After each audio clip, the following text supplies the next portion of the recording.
Muito bem, estou recebendo aqui Giovanni D'Agostino. Giovanni D'Agostino, prazer em tê-lo. Eu acho que é a segunda vez em 2026, né? Eu acredito que Tivemos sim. uma primeira vez aí e tal, né? Lá no começo de janeiro e tal. O ano está começando agora, né? Na verdade, né, Giovanni? Como é que tu está sentindo aí o ano? Tu acha que vai ser um bom ano? Temos ano de Copa do Mundo, temos também eleições e tal. Olha, para os contadores, o ano começou até antes do dia 1º de janeiro, né? Não faltou trabalho, não É vem faltando, verdade. porque teve muita mudança Sim, sim, é. legislativa, né, entre o fim do ano passado e o início desse ano, muitas mudanças operacionais, né? Muitas obrigações Uhum. fiscais que os governos acabam impondo aos contribuintes, né, que por via reflexo aumenta o serviço habitual até mesmo dos Claro, claro. contadores, né? Aham. Então, para os contadores e para muitos empresários, o ano já começou. Aliás, o escritório lá está bombando, né? Agora, a nova casa, faz um ano já que vocês se mudaram, né? Na Páscoa vai fazer um ano. Vai fazer um ano, né? Então, e realmente ali é um local muito privilegiado da cidade, né? E um escritório maravilhoso lá da Agostinho. E, na verdade, assim, eu fico pensando, eu sou economista, eu sempre falo para o teu pai, e eu sempre muito frustrado em não conseguir tirar contabilidade. Ser contador, lembra? Eu tenho irmãos que são contadores e tal. Porque a contabilidade, ao contrário da economia, a contabilidade é muito mais importante para as empresas, para a saudabilidade das empresas, porque não adianta tu ter um mercado macro e tal, se tu não está bem posicionado. É a mesma coisa que tu não estando bem contigo mesmo. E a contabilidade, uma contabilidade em dia, um processo sendo levado de maneira profissional e de qualidade, permite à empresa alavancar o seu negócio, tá? Então, parabéns ao trabalho que vocês realizam. Tenho a certeza que muitas empresas aqui no estado hoje são empresas de sucesso que tiveram a condição de ter como, digamos assim, consultores, né, pessoas como a família da Agostinho. Mas vamos falar um pouquinho sobre o Aprocon Contábil. O que é isso, a Aprocon? A Procon é uma associação, né, que integra contadores, técnicos em contabilidade, escritórios de contabilidade. A Procon Contábil é a designação, né, de Associação de Proteção aos Profissionais Contábeis. É uma entidade bastante antiga, já tradicional. Ela foi criada lá no início dos anos 80, né? E eu estou tendo a honra de presidir essa entidade para o próximo biênio. Fosse presidente sem desconto agora há pouco tempo, né? Eu Sem fui, de conta, né? não faz tão pouco tempo, mas eu já presidi o Sindiconta, né? Uhum. Também Que é um sou sindicato filiado, importante, né, para o meio, né, o Giovanni? sim, ao Sindicato dos Contadores É. do Estado do Rio Grande do Sul. Essas entidades, na verdade, elas são muito atuantes, né? Apesar de pouco houve, mas na verdade eles trabalham, não precisa do ponto de vista público, né? Mas elas trabalham de maneira, digamos assim, atrás das câmeras, digamos, né? No nosso linguajar, para o bem, para o fortalecimento das empresas e, de certa maneira, ajudando na capacitação das empresas para que elas possam, né, se criar, se desenvolver e prosperar. Isso, são entidades realmente independentes, né? Aham. Que atuam em favor, efetivamente, em favor das condições de trabalho, dos interesses, né, da categoria profissional, dos contadores, dos técnicos em contabilidade, dos escritórios. Para o senhor ter uma ideia, a Procon Contábil foi a entidade que conseguiu, na via judicial, que os técnicos em contabilidade não precisassem fazer o exame de suficiência para obtenção do registro profissional no CRC. Olha só, né? Né? Então, foi uma ação que nós tivemos que entrar contra o Conselho de Contabilidade, contra o Conselho Federal, nada contra, são entidades importantes, mas na defesa profissional, muitas vezes, tem que se contrapor aí Tem que às ter autoridades. diferenças, né? Isso aqui é bom, diferenças, né? Posicionamentos diferentes, forma de ver as coisas, né? Mas, assim, qual é. Claro, eu vou falar da tua plataforma, que os problemas são tantos, né?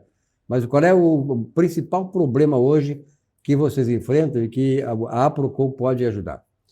Então, recentemente foi editada uma lei complementar, uma lei complementar que vem reduzindo questões de benefícios fiscais.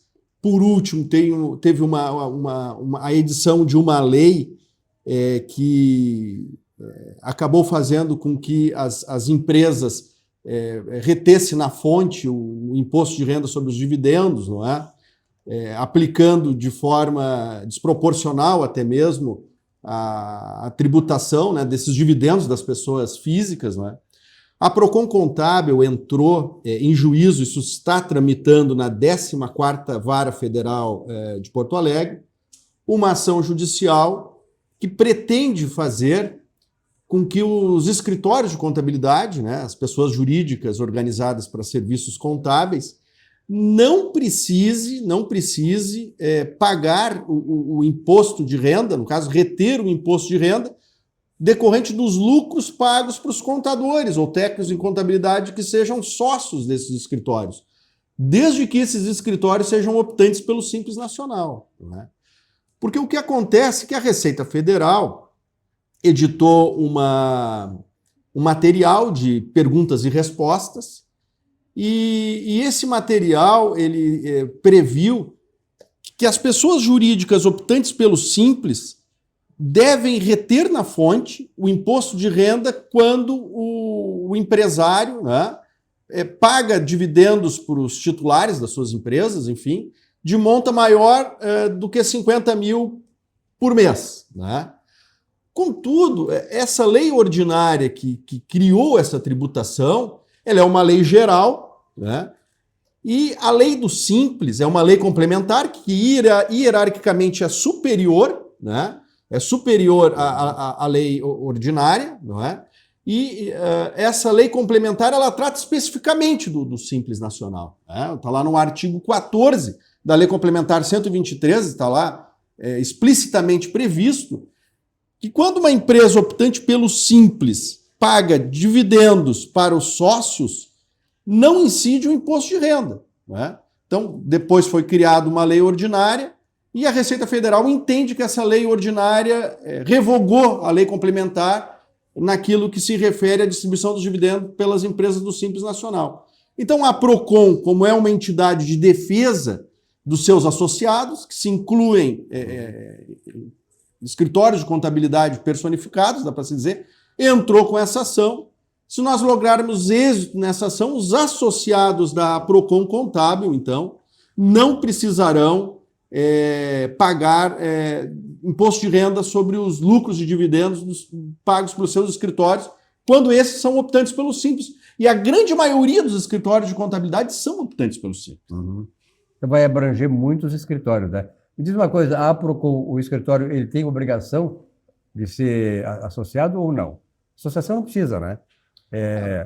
É uma vantagem, mas que nem sempre o camarada está disposto a... Não, ninguém é obrigado a se associar a uma entidade que não quer se associar. Né?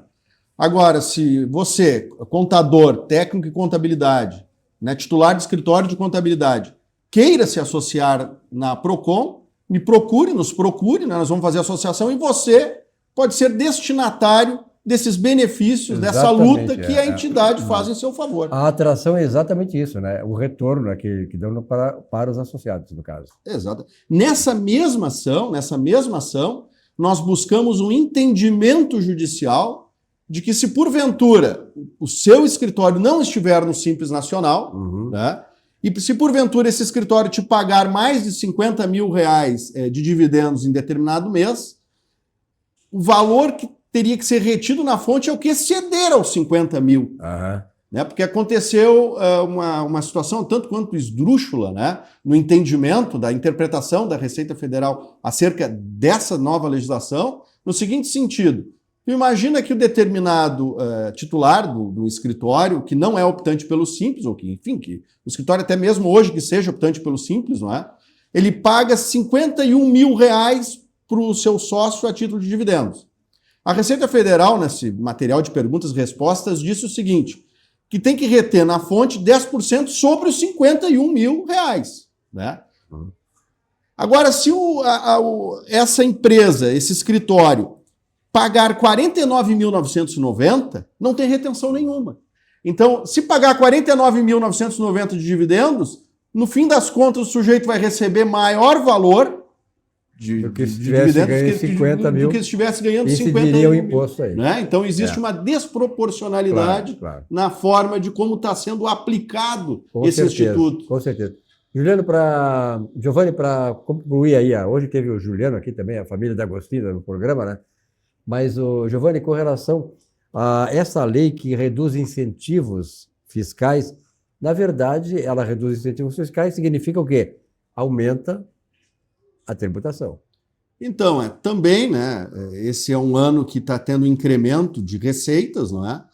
Os empresários é importante ficarem muito atentos, né, porque começou a vigorar uma lei geral que reduz paulatinamente todos os incentivos fiscais, todos eles. Inclusive considerou como incentivo fiscal o lucro presumido, o que na verdade não é verdadeiro, porque o lucro presumido é uma forma de tributação. Se a Receita Federal entende, né, se o governo federal entende que não está adequado a margem de presunção do lucro presumido, então que se altere os percentuais de presunção, mas não que diga que o lucro presumido é um incentivo fiscal e que, por isso, o que exceder a 5 mil reais, a 5 milhões de reais de faturamento no ano tem um acréscimo do lucro presumido, não é? Então, houve definições judiciais, decisões judiciais por via liminar e no TRF3, no Tribunal Regional Federal da Terceira Região, no sentido de desabonar a lei, né, que instituiu um adicional do lucro presumido sob a perspectiva de que seria um incentivo fiscal. Isso porque, inclusive no Código Tributário Nacional, lá está explícito que o imposto de renda pode ter a base de cálculo o lucro real, o lucro presumido e o lucro arbitrado. Então, é uma legislação que ela só serve mesmo para aumentar a arrecadação. É verdade. Olha aqui, ó, eu tenho falado com muitas pessoas da tua área que realmente o pessoal está muito assim... E já acostumou, né? Já acostumou, quer dizer, cada reforma tributária não é para reduzir e nem para simplificar. Pode até simplificar, mas decididamente toda reforma tributária no Brasil significa não redução, mas aumento de impostos. Lamentavelmente. Né?